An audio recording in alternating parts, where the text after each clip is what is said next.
The next mayor of New York City. Hey! All right. How you doing, man? How you doing? All right. You're doing great, huh? I'm doing better now. What a politician! I didn't know he was going to show up. He finally did show up. All right, I'm going to be saying that you're inspiring the entire world. How's that? Low pressure. A little brush up. There's truth to it. No. There is a reason why the whole bloody world is watching this.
Who are taking actions in different parts of their own lives to create the world that we all deserve. Struggle. Not an electoral one. You have joined a movement for the rest of your life. Now, however you want to be a part of that movement is your decision, just as long as you continue to be a part of it. Desperately need. Our time has come, New York. Our time is now. Thank you very much.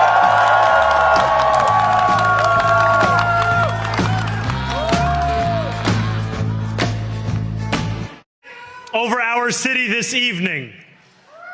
But as Eugene Debs once said, I can see the dawn of a better day for humanity. For as long as we can remember, the working people of New York have been told by the wealthy and the well-connected that power does not belong in their hands.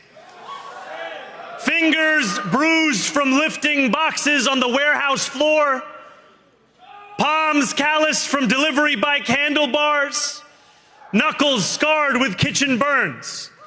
These are not hands that have been allowed to hold power. And yet, over the last 12 months, you have dared to reach for something greater.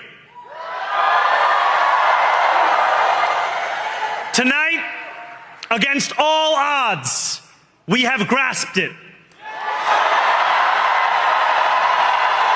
The future is in our hands. My friends, we have toppled a political dynasty.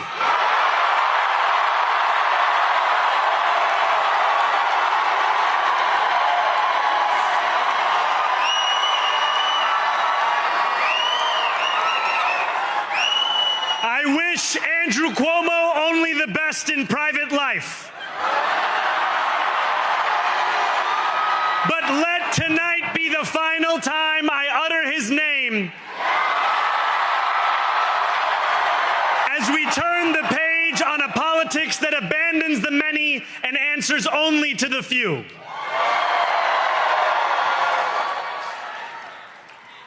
New York, tonight you have delivered a mandate for change, a a mandate for a new kind of politics, a mandate for a city we can afford, and a mandate for a government that delivers exactly that. On January 1st, I will be sworn in as the mayor of New York City.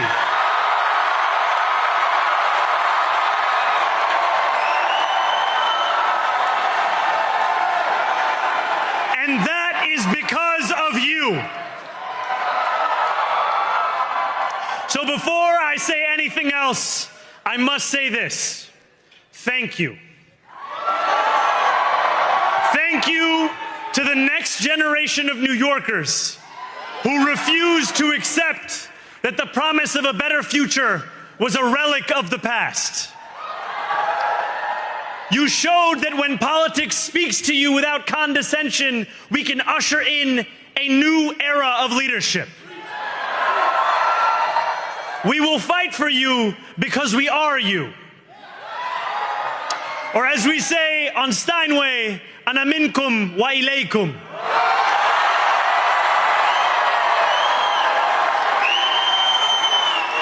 Thank you to those so often forgotten by the politics of our city who made this movement their own. I speak of Yemeni bodega owners and Mexican abuelas, Senegalese taxi drivers and Uzbek nurses, Trinidadian line cooks and Ethiopian aunties. Yes, aunties. To every New Yorker in Kensington and Midwood and Hunts Point,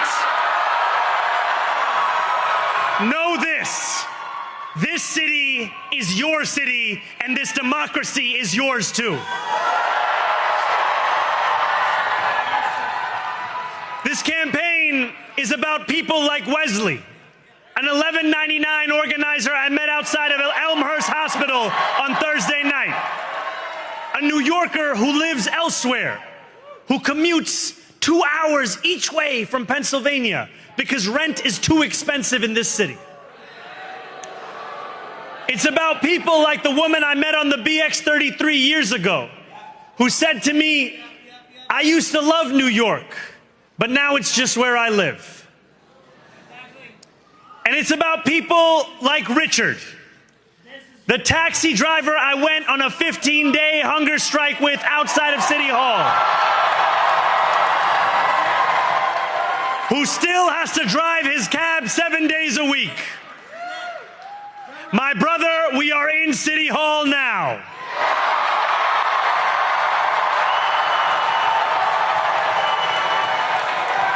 This victory is for all of them, and it's for all of you. The more than 100,000 volunteers who built this campaign into an unstoppable force. Because of you, we will make this city one that working people can love and live in again. With every door knocked, every petition signature earned, and every hard-earned conversation, you eroded the cynicism that has come to define our politics. Now I know that I have asked for much from you over this last year. Time and again, you have answered my calls. But I have one final request. New York City, breathe this moment in. We have held our breath for longer than we know. We have held it in anticipation of defeat. Held it because the air has been knocked out of our lungs too many times to count. Held it because we cannot afford to exhale. Thanks to all of those who sacrificed so much, we are breathing in the air of a city that has been reborn.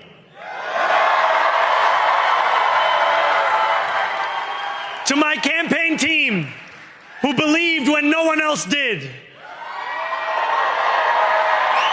and who took an electoral project and turned it into so much more. I will never be able to express the depth of my gratitude. You can sleep now. To my parents, Mama and Baba, you have made me into the man I am today. I am so proud to be your son. And to my incredible wife, Rama,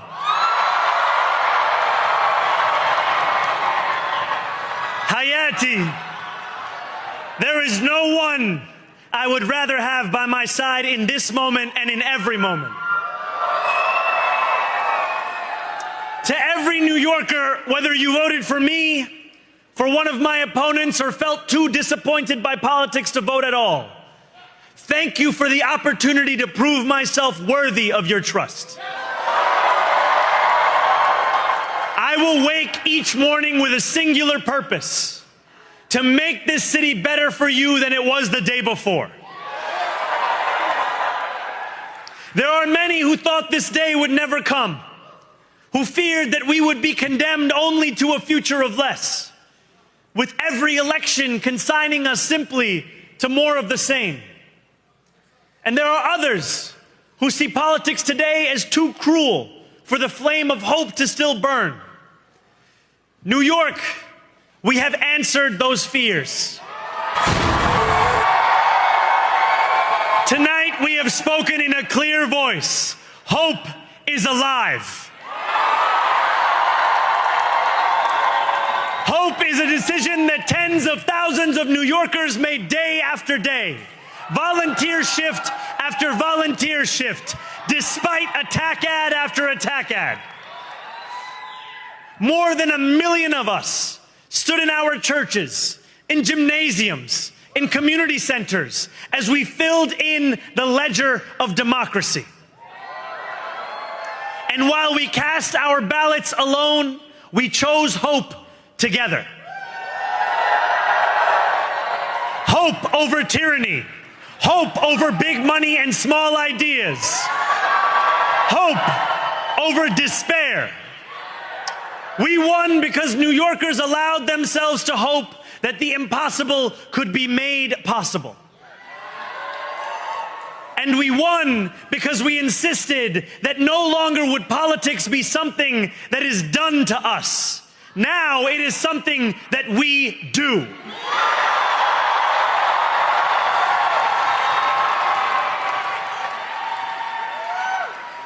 Standing before you, I think of the words of Jawaharlal Nehru.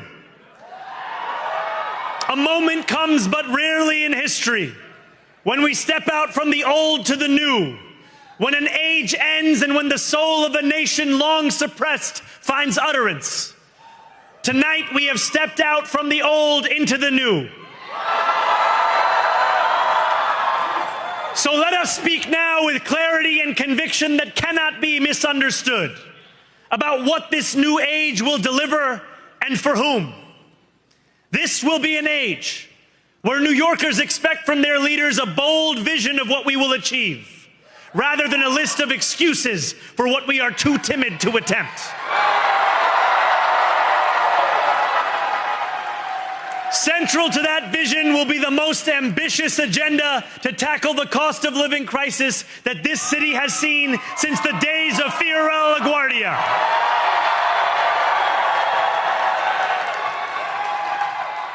An agenda that will freeze the rents for more than 2 million rent-stabilized tenants. Make buses fast and free. And deliver universal child care across our city. Years from now, may our only regret be that this day took so long to come. This new age will be one of relentless improvement. We will hire thousands more teachers. We will cut waste from a bloated bureaucracy. We will work tirelessly tirelessly to make lights shine again in the hallways of NYCHA developments where they have long flickered. Safety and justice will go hand in hand as we work with police officers to reduce crime and create a department of community safety that tackles the mental health crisis and homelessness crises head on.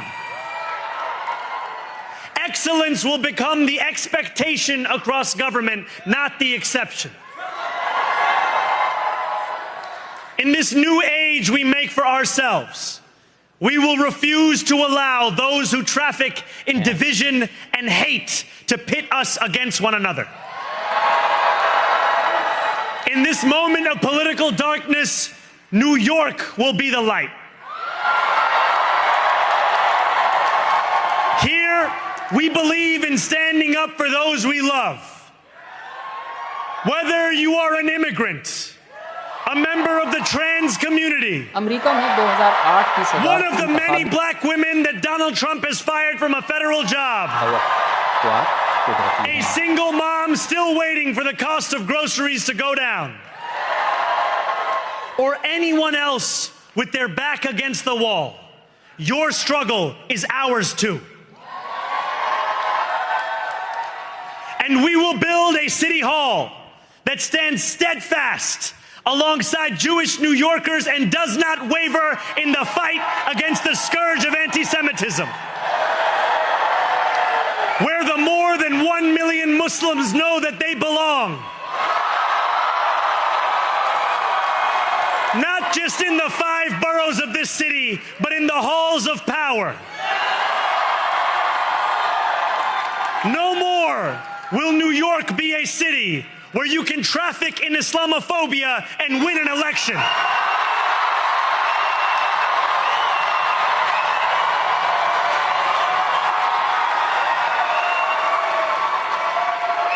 This new age will be defined by a competence and a compassion that have too long been placed at odds with one another. We will prove that there is no problem too large for government to solve and no concern too small for it to care about. For years, those in City Hall have only helped those who can help them. But on January 1st, we will usher in a city government that helps everyone. Now I know that many have heard our message only through the prism of misinformation. Tens of millions of dollars have been spent to redefine reality and to convince our neighbors that this new age is something that should frighten them. As has so often occurred, the billionaire class has sought to convince those making $30 an hour that their enemies are those earning $20 an hour. They want the people to fight amongst ourselves so that we remain distracted from the work of remaking a long broken system. We refuse to let them dictate the rules of the game anymore. They can play by the same rules as the rest of us. Together, we will usher in a generation of change. And if we embrace this brave new course, rather than fleeing from it, we can respond to oligarchy and authoritarianism with the strength it fears, not the appeasement it craves. After all, if anyone can show a nation betrayed by Donald Trump how to defeat him, it is the city that gave rise to him.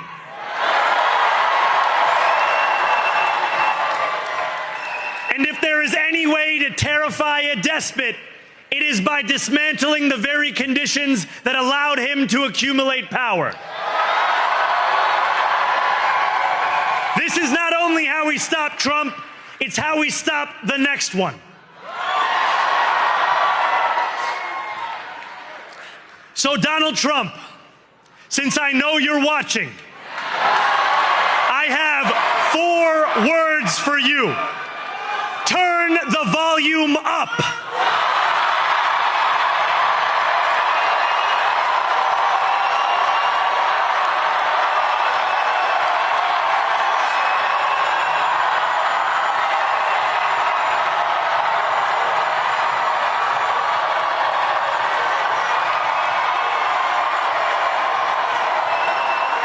We will hold bad landlords to account because the Donald Trumps of our city have grown far too comfortable taking advantage of their tenants.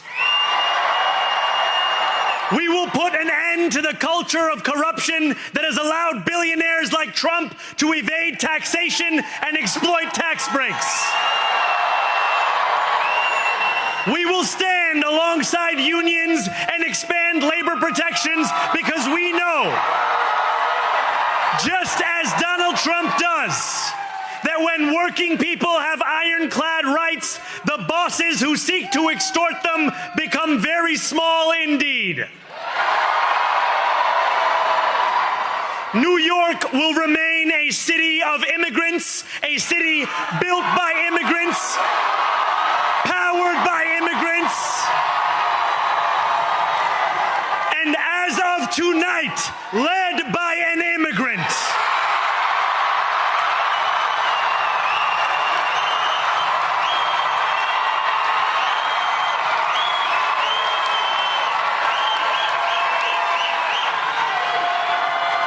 So hear me, President Trump, when I say this. To get to any of us, you will have to get through all of us.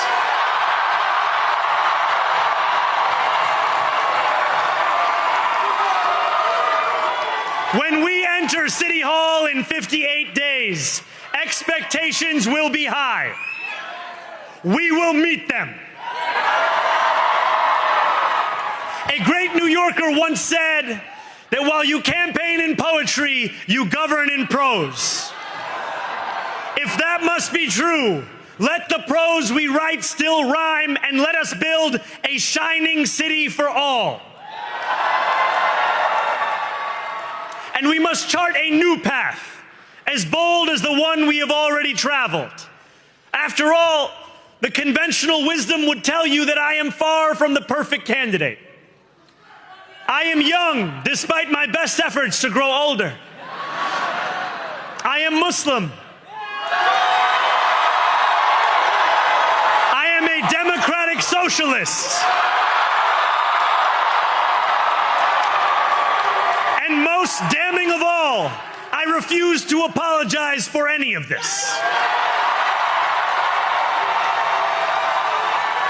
And yet, if tonight teaches us anything, it is that convention has held us back. We have bowed at the altar of caution, and we have paid a mighty price. Too many working people cannot recognize themselves in our party. And too many among us have turned to the right for answers to why they've been left behind. We will leave mediocrity in our past.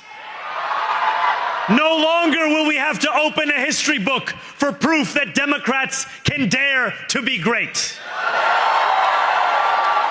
Our greatness will be anything but abstract. It will be felt by every rent-stabilized tenant who wakes up on the first of every month, knowing the amount they're going to pay hasn't soared since the month before. It will be felt by each grandparent who can afford to stay in the home they have worked for, and whose grandchildren live nearby because the cost of childcare didn't send them to Long Island. It will be felt by the single mother who is safe on her commute and whose bus runs fast enough that she doesn't have to rush school drop-off to make it to work on time. And it will be felt when New Yorkers open their newspapers in the morning and read headlines of success, not scandal. Most of all, it will be felt by each New Yorker when the city they love finally loves them back. 34-year-old Mayor-elect Zohran Mamdani. I mean, we got to say first and foremost, this is history in the making.